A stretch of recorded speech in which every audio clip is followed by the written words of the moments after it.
Para sahabat Yesus yang terkasih,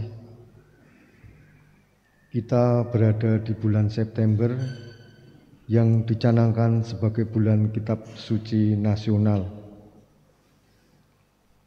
Tema BKSN adalah Yesus, sahabat seperjalanan kita.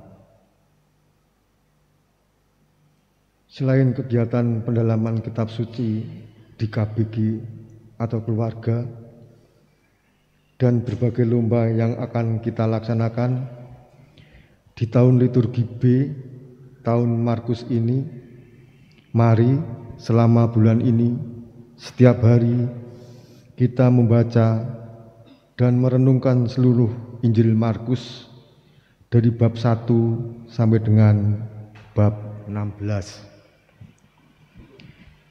Dalam nama Bapa dan Putra dan Roh Kudus, amin. Sebelum membaca Injil Markus, marilah kita berdoa. Allah Bapa yang Maha Kudus, kami bersyukur kepadamu karena Roh Kudus yang telah Kau curahkan ke dalam diri kami. Dialah Roh kebenaran yang Kau utus untuk membimbing kami pada seluruh kebenaran. Kehadirannya dalam hati kami telah membuat kami menjadi bait kehadiran-Mu sendiri. Dan berkat Dialah kami telah Kau lahirkan kembali menjadi anak-anak-Mu. Ya Bapa, kami anak-anak-Mu berkumpul bersama untuk mendengarkan kehendak-Mu yang telah Kau nyatakan dalam kitab suci. Dahulu Engkau mengutus Roh Kudus untuk membimbing para penulis kitab suci untuk menyatakan kehendak-Mu dalam tulisan mereka.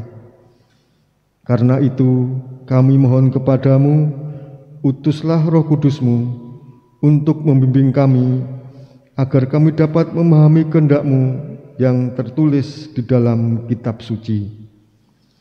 Dengan perantaraan Kristus Tuhan kami. Amin.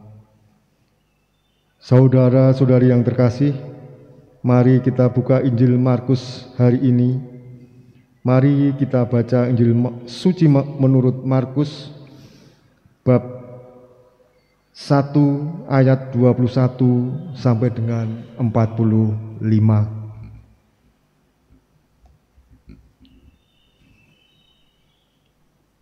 Mereka tiba di Kapernaum setelah hari Sabat mulai. Yesus segera masuk ke dalam rumah ibadat dan mengajar. Mereka takjub mendengar pengajarannya, sebab Ia mengajar mereka sebagai orang yang berkuasa, tidak seperti ahli-ahli Taurat. Pada waktu itu, di dalam rumah ibadat itu, ada seorang yang kerasukan roh jahat. Orang itu berteriak, "Apa urusanmu dengan kami, hai Yesus orang Nazaret? Engkau datang hendak membinasakan kami. Aku tahu siapa Engkau, yang kudus dari Allah." Tetapi Yesus menghadiknya, katanya, "Diam, keluarlah daripadanya." Roh jahat itu mengguncang-guncang orang itu, dan sambil menjerit dengan suara nyaring, ia keluar daripadanya. Mereka semua takjub, sehingga mereka memperbincangkannya, katanya, "Apa ini? Suatu ajaran baru. Ia berkata-kata dengan kuasa. Roh-roh jahat pun diperintahnya dan mereka taat kepadanya." Lalu tersebarlah dengan cepat kabar tentang Dia ke segala penjuru di seluruh Galilea. Sekeluarnya dari rumah ibadat itu, Yesus dengan Yakobus dan Yohanes pergi ke rumah Simon dan Andreas. Ibu mertua Simon terbaring karena sakit demam. Mereka segera memberitahukan keadaannya kepada Yesus.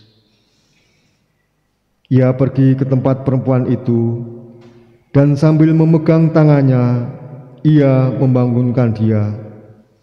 Lalu lenyaplah demamnya. Kemudian perempuan itu melayani mereka. Menjelang malam, sesudah matahari terbenam, dibawalah kepada Yesus semua orang yang menderita sakit dan yang kerasukan setan. Maka berkerumunlah seluruh penduduk kota itu di depan pintu. Ia menyembuhkan banyak orang yang menderita bermacam-macam penyakit dan mengusir banyak setan. Ia tidak memperbolehkan setan-setan itu berbicara, sebab mereka mengenal Dia.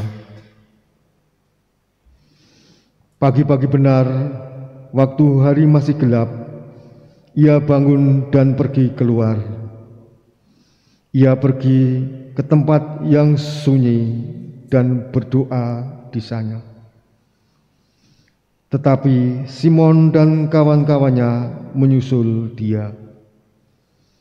Waktu menemukan dia, mereka berkata, "Semua orang mencari Engkau."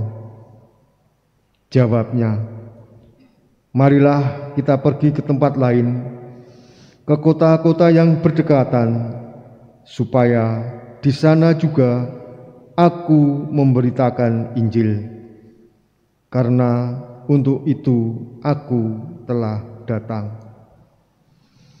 Lalu pergilah ia ke seluruh Galilea dan memberitakan Injil dalam rumah-rumah ibadat mereka dan mengusir setan-setan.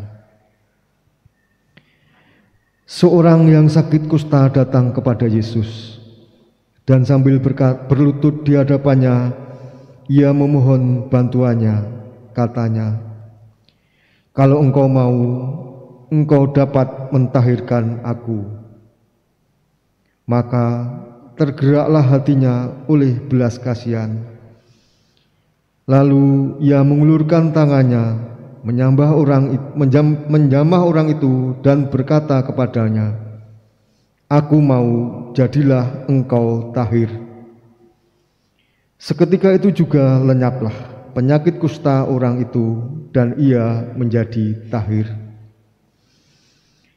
Segeralah ia menyuruh orang itu pergi dengan peringatan keras.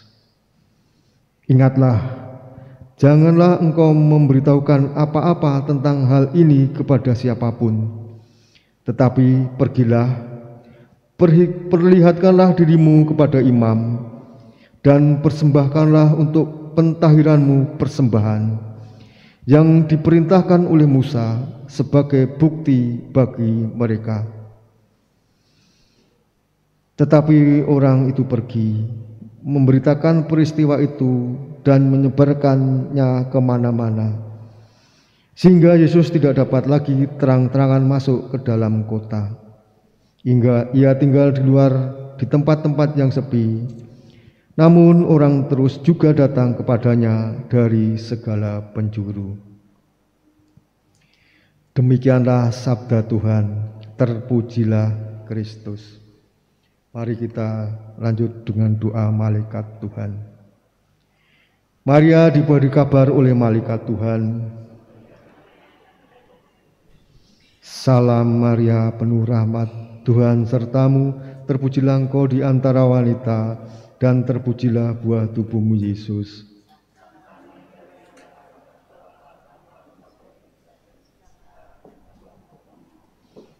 Aku ini hamba Tuhan. Salam Maria, penuh rahmat, Tuhan sertamu, terpujilah engkau di antara wanita, dan terpujilah buah tubuhmu Yesus. Doakanlah kami yang berdosa ini, sekarang dan waktu kami mati. Sabda sudah menjadi daging dan tinggal di antara kita. Salam Maria, penuh rahmat, Tuhan sertamu, terpujilah engkau di antara wanita, dan terpujilah buah tubuhmu Yesus. Santa Maria, Bunda Allah, doakanlah kami yang berdosa ini, sekarang dan waktu kami mati. Doakanlah kami ya Santa Bunda Allah, supaya kami dapat menikmati janji Kristus. Marilah berdoa.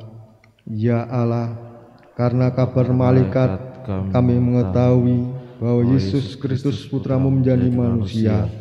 Curahkanlah rahmat-Mu ke dalam hati kami, supaya karena sengsara dan salibnya, kami dibawa kepada kebangkitan yang mulia, sebab Dialah Tuhan pengantara kami. Amin. Doa Santo Yusuf. Marilah berdoa. Salam penjaga Sang Penebus, mempelai Santa Perawan Maria. Kepadamu Allah mempercayakan putranya yang tunggal. Di dalam dirimu Maria menaruh kepercayaannya. Bersamamu Kristus menjadi manusia. Santo Yusuf, kepada kami perlihatkanlah dirimu sebagai seorang bapa dan bimbinglah kami di jalan kehidupan. Perolehkan bagi kami rahmat, belas kasih, dan keberanian, serta lindungi kami dari setiap kejahatan. Amin. Dalam nama Bapa dan Putra dan Roh Kudus.